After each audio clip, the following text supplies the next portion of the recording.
Pozdravljeni. Po veliki nagradi Avstrije smo lahko brali v raznih virih, kaj se je dogajalo med sami prisotnimi tam na dirkališču. In danes bom seveda podal moje videnje, zakaj je to le sprenevedanje dobro mislečih.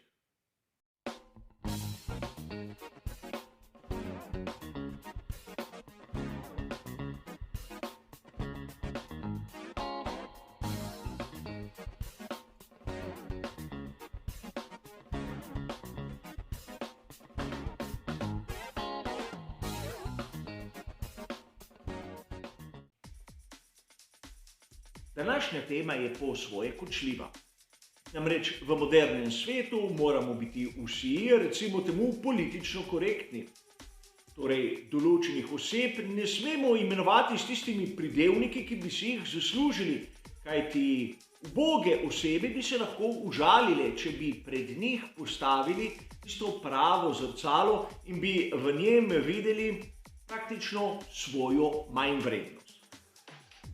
A lepo zrcalo so si nekateri postavili na veliki nagradi Avstrije.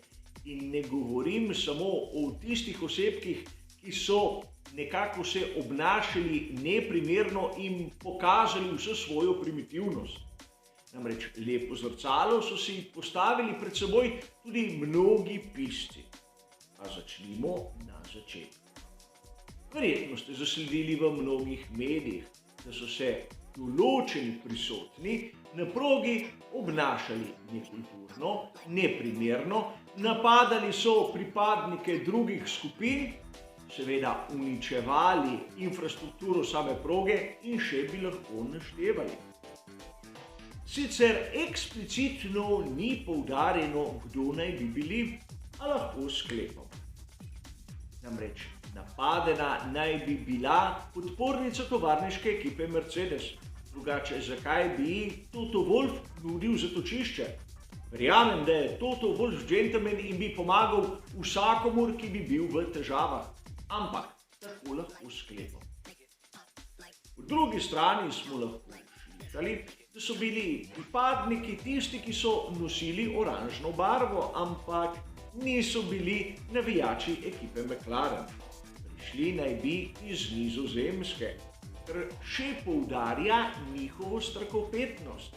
Namreč na veliki nagradi Avstrije so si verjetno privoščili marsikaj, kar si ne bodo upali na domači veliki nagradi Nizozemske. In to poudarjam z vso osebno odgovornostjo. Taki osebki pač ponavadi nimajo poguma. In seveda v Avstriji so se počutili kot doma, ampak dovolj daleč, da jih nihče ne bi prepoznal, kolikor bi naredili kaj zgrešenega. In lahko smo tudi prebrali, da je bil posredi najmanj alkohol, kar zopet ni opravičilo. Namreč to, da je nekdo pod vplivom takšnih ali drugačnih substanc, ne daje dovoljenja, da se lahko vede kot primitiven bedak, kar morda v resnici celo je. A vrnimo se k našem dogajanju. Namreč izjemno sporno je tisto, kar se je dogajalo na veliki nagradi Avstrije, kjer so nekateri mislili, da lahko počno, kar hočejo. Namreč podporniki so voznika, ki vozi za Red Bull, bili so na veliki nagradi Avstrije in seveda na progi, ki nosi ime Red Bull Ring. V njihovih rahlo upočasnjenih umih so morda mislili, da njim je dovoljeno vse, drugim pa ne. Si lahko nekdo predstavlja, da bi se tako obnašali, naprimer, v Silverstone, ker smo res slišali tudi marsikateri neprijetni žvižg. Ampak, da bi se nekdo drznil kaj takega v Veliki Britaniji, bi morda izzvalo čisto drugačno reakcijo. Namreč meni prvič ni bilo jasno nekaj. Slišali smo mnoge izjave, kjer so pomembni ljudje, tako iz sveta Formule 1 kot FIA, poudarili, da gre za manjšino med tistimi prisotnimi na progi.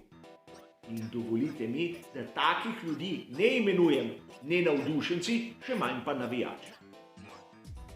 Namreč tudi, če je šlo za 1/10 tistih prisotnih ali še manj, kaj so pa počeli vsi ostali. Namreč ni važno, katere barve zastopaš. Jaz te vidim, da počneš nekaj napačnega, te bom najprej prijazno opozoril. Ampak zgleda, da na veliki nagradi Avstrije smo imeli dve varianti. Ali so vsi tisti dobro misleči in pravi navdušenci med Formulo 1 obrnili pogled proč, bili zasedeni na stranišču ali s kakšnim drugim opravkom, ali pa so se z dejanjem v bistvu strinjali, ampak niso imeli poguma kot tisti verjetno prihajajoči navdušenci, da bi to tudi odkrito pokazali. In to je slabo. Namreč takih dejanj ne smemo upravičevati na noben način. Zdaj pridemo do tiste najhujše točke. Koliko člankov ste brali o tem, ker so razni avtorji in pisci obsojali take dejanja? Ampak kot običajno storimo še tokrat korak nazaj in poglejmo na razne spletne strani, portale, časopise, kakšni komentarji so objavljeni tudi na raznih forumih. So praktično tisti moderatorji teh strani kdaj izbrisali žaljive komentarje, nekako prepovedali vstop takšnim in drugačnim neotesancem, so v resnici naredili kaj, da takega, kot smo gledali v Avstriji, v bistvu sploh ne bi bilo. V mojih osebnih izkušnjah ne. Vsaj v nekaterih primerih. In to nam kaže nedvoličnost nekaterih, ki seveda so izkoristili priložnost in so začeli takoj moralizirati. A treba je razumeti zadevo. Namreč mnogi pisci, ki jih težko imenujemo avtorji, nalašč provocirajo s svojimi sestavki gnev in srd med takšnimi in drugačnimi bralci. Namreč samo tako imajo dovoljšno število klikov, da lahko svoj obstoj nekako upravičijo. Verjetno ste tudi sami zapazili, da v mnogih virih, ki trdijo, da se ukvarjajo s Formulo 1, se znajdejo teme, ki nas, navdušencev, v resnici ne zanimajo. Sam proti Valtteriju Bottasu nimam nič, ampak branje o fotografiji njegove zadnjice je nekaj, kar zame ni zanimivo. Raje naj mi povedo, kaj se je novega pripetilo pri aerodinamičnih paketih ekipe Alfa Romeo F1 Team. Ampak, če se spomnimo dogajanja izpred nekaj tednov, bomo nažalost ugotovili, da smo več slišali o njegovi fotografiji kot o tehničnem napredku ekipe. Zakaj? Ker je v mislih tistih avtorjev prevladovala misel, da nas publiko bo zadnjica Valtterija Bottasa bolj zanimala. Sedaj se začnem spraševati, kakšne okuse imamo mi navdušenci, da nekdo o nas misli kaj takega. Pustimo sedaj to pri strani. Vidi se, da ima vsak svojo smer razmišljanja. A bistvo je skrito nekje drugje. Namreč mnogokrat sem poudaril, da v Formuli 1 je potrebno navijati za in ne proti. Na veliki nagradi Avstrije smo videli, kaj pomeni navijati proti. A to ni prvi primer in nažalost tudi ne zadnji. Težava je v tem, da smo mi politično korektni in takšnih dejanj ne obsojamo odkrito.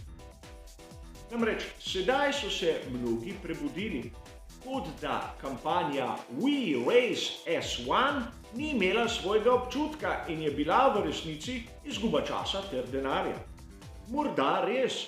Kajti mnogi, ki so nekako na prvi pogled tako moralno vzvišeni, v resnici se strinjajo z dejanjem takšnih in drugačnih primitivcev, ki so pač pod pogumnim vplivom alkohola storili tisto, kar bi se marsikdo želel. In tudi oddaljenost od lastnega doma je pripomogla, kajti, kot sem že omenil, če bi jih kdo prepoznal, bi se kesali in iskali razne izgovore. A tokrat ne. Vprašanje je, kakšna rešitev se lahko ponudi na obzorju. Enostavno, treba je biti drastičen. Slišali smo lahko pred časom, kako je v nevarnosti velika nagrada Belgije, ker se kaj takega zaenkrat še ni zgodilo. Ampak konec koncev, pogodba poteče tudi veliki nagradi Avstrije v istem obdobju dirki v Belgiji. In zakaj ne bi organizatorja kaznovali? Namreč organizator si ni upal posredovati proti lastnim navijačem, tega si moramo zavedati. In po svoje je to razumljivo, ni pa sprejemljivo. In sedaj bomo iskali seveda razne izgovore, zakaj se bo lahko zgodba v naslednjih letih ponovila. Lepo je reči, da odgovorne moramo kaznovati in tiste, ki so se vedli neprimerno, seveda izključiti iz Formule 1, v življenjstvu. Ampak kako, če v resnici ne vemo niti, kdo so bili? Edina rešitev, ki se ponuja za take težave, je pač organizirati dirke tam, kjer se to ne dogaja. In žal, v Avstriji smo videli, da se bo to verjetno tudi v naslednjih sezonah ponovilo, kajti isti primitivci se bojo vrnili na kraj zločina. A verjamem, da moj pogled bo vse prej kot popularen, ampak tako je tudi prav, kajti videli smo, da v svetu konformizma se izbere tisto najlažjo pot, ki hoče užaliti nikogar. A prav tu v tem primeru je treba nekoga užaliti. Tiste, ki se jim zdijo taka dejanja, tistih prisotnih na progi v Avstriji, sprejemljiva, celo zabavna in seveda potrebna. A to ni svet Formule 1. Verjetno so prišli razni osebki, ki so tudi malce zafrustrirani, iz drugih kategorij športa, kjer so jim prepovedali udeležbo. In seveda svoja dejanja hočejo sabo prenesti tudi v Formule 1, ampak tu za to ni prostora. In s tem se strinjamo mnogi. Tisti, ki morda malce preveč moralizirajo, in tudi jaz, ki si marsikomu upam povedati v obraz, celo preveč. In to me bo morda stalo sledilca ali dveh, ampak verjemite mi, v tem trenutku me to ne briga. Hvala za vašo pozornost, seveda nasvidenje.